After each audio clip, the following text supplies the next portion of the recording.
Assalamualaikum warahmatullahi wabarakatuh.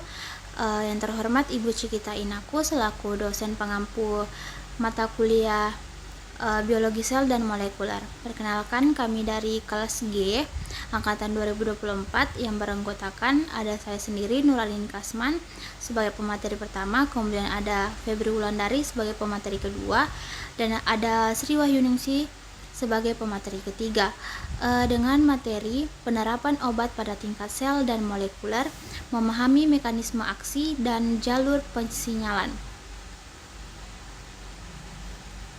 Oke, langsung saja. Obat-obatan bekerja dengan memengaruhi aktivitas seluler melalui interaksi dengan komponen molekuler tertentu dalam sel. Interaksi ini bisa terjadi di permukaan sel atau melalui reseptor membran di sitoplasma atau bahkan dalam inti sel. Pengaruh ini mengaktifkan, menghambat atau memodulasi jalur sinyal molekuler yang pada akhirnya menentukan respons seluler seperti proliferasi, diferensiasi, apoptosis, atau produksi protein tertentu.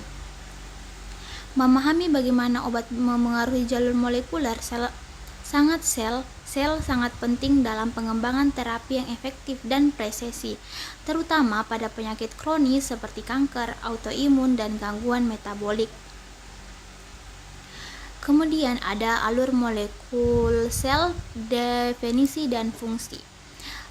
Jalur molekul sel, cell signaling pathways, adalah rangkaian proses biokimia yang mentransmisikan sinyal dari luar sel ke dalam sel, yang kemudian mengatur fungsi sel. Jalur ini melibatkan berbagai molekul seperti reseptor, enzim, protein adaptor, dan faktor transkripsi. Contoh penting dari jalur molekuler termasuk jalur MAPK atau RRK, PITK atau AKT, NFKB, dan JAK atau STAT. Jalur-jalur ini memainkan peran penting dalam pertumbuhan sel, respon imun, dan kelangsungan hidup sel. Disfungsi atau aktivitasi abnormal dari jalur ini dapat menyebabkan penyakit, dan obat-obatan dirancang untuk menargetkan elemen spesifik dalam jalur tersebut. Kemudian ada mekanisme kerja obat pada jalur molekul. Sebagian besar obat bekerja sebagai agonis atau antagonis, inhibitor enzim, atau modulator saluran ion. Misalnya, obat seperti imatinib menargetkan protein tirosin kinase BCR ABL yang aktif secara abnormal pada leukemia, sehingga menghambat proliferasi sel kanker. Obat antiinflamasi seperti dexamethasone bekerja dengan menekan jalur NFKB yang bertanggung jawab dalam mengatur gen-gen proinflamasi. Sementara itu, obat-obatan seperti trastuzumab, Herceptin bekerja pada jalur HER2, mencegah proliferasi sel kanker payudara yang overekspresi HER2. Kemudian ada mekanisme kerja obat pada jalur molekul.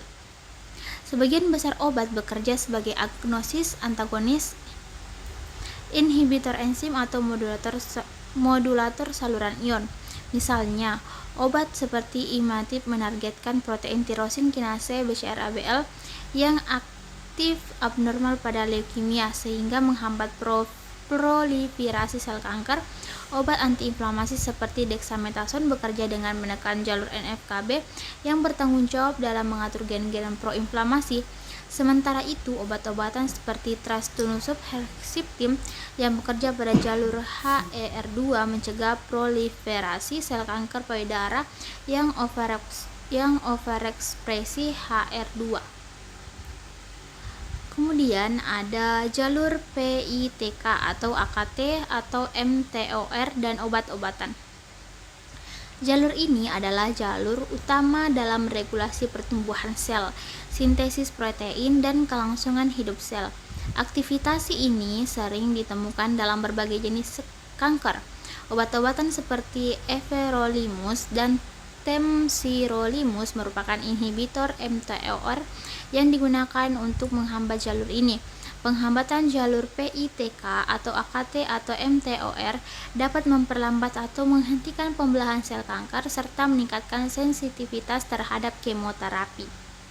Saya akan melanjutkan materi dari rekan saya Nur Arini Kasman. Selanjutnya ada jalur MAPK atau ERK. Jalur MAPK atau ERK berperan dalam pengaturan proliferasi dan diferensiasi sel.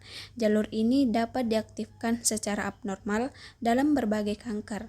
Obat seperti Vemurafenib digunakan untuk menargetkan mutasi BRAF dalam jalur ini pada melanoma. Penghambatan jalur ini menyebabkan berkurangnya pembelahan sel dan memperlambat perkembangan kanker. Jalur JAK atau STAT dan imunomodulasi. Jalur JAK atau STAT penting dalam transmisi sinyal sitokin dan pengaturan respon imun. Obat-obatan seperti tofacitinib dan ruxolitinib menghambat enzim JAK sehingga menekan aktivitas STAT dan menurunkan ekspresi gen proinflamasi. Obat-obatan ini sangat efektif untuk penyakit autoimun seperti reumatoid arthritis dan myelofibrosis. Penghambatan jalur ini membantu mengontrol peradangan kronis dan reaksi imun yang berlebihan. Selanjutnya ada obat dan apoptosis mengaktifkan jalur kematian sel. Beberapa obat bekerja dengan menginduksi apoptosis atau kematian sel terprogram. Pada sel yang tidak diinginkan seperti sel kanker, jalur apoptosis dapat diaktifkan melalui jalur ekstrinsik atau melalui fas atau TNFA atau jalur intrinsik. Melalui kerusakan mitokondria, obat seperti venetoclax menargetkan protein anti-apoptotik BCL2 sehingga memungkinkan aktivitas jalur apoptosis intrinsik. Terapi ini sangat bermanfaat pada leukemia limfositik kronis yang bergantung pada BCL2. Resistensi obat dan adaptasi jalur molekul. Dalam beberapa kasus, sel dapat mengembangkan resistensi obat melalui adaptasi jalur molekuler. Misalnya, mutasi sekunder pada BCR atau ABL dapat membuat leukemia resistensi terhadap imatinib, sehingga diperlukan terapi generasi kedua seperti dasatinib. Selain itu, aktivasi jalur paralel seperti jalur MAPK dapat menjadi jalur pelarian ketika jalur utama dihambat. Oleh karena itu, terapi kombinasi yang menargetkan beberapa jalur secara simultan sering digunakan untuk mengatasi resistensi ini.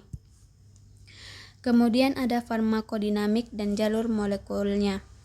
Farmakodinamik mempelajari bagaimana obat mempengaruhi tubuh, termasuk bagaimana obat mempengaruhi jalur molekuler sel. Mekanisme kerja obat dalam konteks ini bisa berupa pengikatan pada reseptor, penghambatan enzim atau modulasi transport protein. Misalnya, beta blocker menghambat reseptor beta adrenergik sehingga menurunkan aktivitas jalur CAMP dan mengurangi kontraktilitas jantung. Interaksi ini menunjukkan bahwa efek terapeutik obat sangat bergantung pada pemahaman mendalam mengenai jalur molekul yang terlibat. Selanjutnya ada crosstalk antar jalur molekul. Sel memiliki berbagai jalur molekul yang saling berinteraksi atau crosstalk. Aktivasi atau inhibisi satu jalur seringkali mempengaruhi jalur lainnya. Misalnya, inhibisi jalur PI3K atau AKT dapat memicu kompensasi melalui aktivitas jalur MAPK yang dapat menyebabkan resistensi obat. Oleh karena itu, dalam desain terapi modern, pemahaman terhadap interaksi antar jalur menjadi krusial untuk mencegah kegagalan terapi dan meningkatkan efektivitas pengobatan. Selanjutnya ada farmakogenomics, variasi genetik dan respons obat. Farmakogenomik mempelajari bagaimana variasi genetik individu mempengaruhi respon terhadap obat, mutasi atau polimorfisme pada gen yang mengatur enzim metabolisme seperti CYP450. Reseptor atau transporter dapat menyebabkan perbedaan efikasi dan toksisitas obat. Sebagai contoh, individu dengan varian gen CYP2C19 tertentu memiliki respon yang buruk terhadap clopidogrel, obat antiplatelet. Integrasi farmakogenomik dalam terapi memungkinkan penyesuaian dosis dan pemilihan obat berdasarkan profil genetik pasien. Selanjutnya ada obat dan transduksi sinyal reseptor. Banyak obat bekerja dengan mempengaruhi transduksi sinyal yang dimulai dari reseptor permukaan sel. Reseptor seperti GPCR, G-protein, coupled reseptor, dan reseptor tirosin kinase RTK menjadi target utama. Misalnya, erlotinib menargetkan reseptor EGFR yang terlibat dalam transduksi sinyal proliferase sel. Dengan memblokir transduksi sinyal ini, pertumbuhan sel kanker dapat dihentikan. Studi mengenai reseptor ini juga menjadi dasar bagi banyak terapi kanker yang disesuaikan dengan jenis mutasi yang ditemukan. Baik, selanjutnya saya akan menjelaskan materi yang telah dijelaskan oleh teman saya, yaitu Febri Wulandari. Di sini ada obat, imunoterapi, dan jalur imun molekuler. Imunoterapi bekerja dengan memodulasi jalur molekuler yang mengatur sistem imun. Obat seperti pembrolizumab dan nivolumab menargetkan checkpoint imun seperti PD1 dan PD-L1 yang biasa menghambat aktivitas sel T. Dengan menghalangi jalur ini, sistem imun kembali aktif untuk mengenali dan menghancurkan sel kanker. Jalur ini biasanya digunakan sel tumor untuk bersembunyi dari sistem kekebalan tubuh. Imunoterapi telah merevolusi pengobatan kanker, terutama melanoma dan kanker paru. Selanjutnya, obat dan regulasi epigenetik. Selain jalur sinyal klasik, obat-obatan juga dapat mempengaruhi regulasi epigenetik seperti metilasi DNA dan modifikasi histon yang berdampak pada ekspresi gen. Obat seperti azacitidin dan vorinostat bekerja sebagai agen epigenetik dengan memodulasi enzim-enzim yang mengontrol struktur kromatin. Ini dapat mengaktifkan kembali gen-gen penekan tumor atau menonaktifkan gen yang mendorong pertumbuhan kanker. Intervensi ini menunjukkan bahwa pengaruh obat terhadap molekul sel tidak hanya terbatas pada protein, tetapi juga pada kontrol ekspresi gen itu sendiri. Selanjutnya, pendekatan kombinasi obat berdasarkan jalur molekuler. Strategi kombinasi obat berdasarkan pengetahuan jalur molekuler sangat efektif untuk mengatasi resistensi dan peningkatan efikasi. Sebagai contoh, kombinasi BRAF inhibitor dan MEK inhibitor digunakan untuk mengatasi melanoma dengan mutasi BRAF V600E. Kombinasi ini menargetkan 2 titik dalam satu jalur untuk mencegah aktivitas ulang dan resistensi. Kombinasi lain bisa juga menyasar 2 jalur berbeda yang saling mendukung kelangsungan hidup sel patologis. Terapi presisi dan jalur molekuler. Terapi presisi atau precision medicine adalah pendekatan pengobatan yang disesuaikan dengan profil molekuler dan genetik tiap pasien. Dalam konteks ini, identifikasi jalur yang dominan dalam patogenesis penyakit menjadi dasar utama dalam pemilihan terapi. Misalnya, terapi kanker berbasis mutasi spesifik pada EGFR, ALK, atau ROS1 sudah menjadi standar dalam pengobatan kanker paru non-steril kecil atau NSCLC. Terapi presisi menjanjikan efektivitas yang lebih tinggi dan efek samping yang lebih ringan dibanding terapi konvensional. Selanjutnya yaitu efek samping dan jalur non-target. Pengaruh obat terhadap jalur molekuler sel tidak selalu terbatas pada target yang diinginkan. Kadang obat juga mempengaruhi jalur non-target yang tidak disengaja yang dapat menyebabkan efek samping. Misalnya, obat kemoterapi sering mempengaruhi jalur pembelahan sel pada sel sehat, terutama di saluran cerna dan sumsum tulang yang menyebabkan mual dan imunosupresi.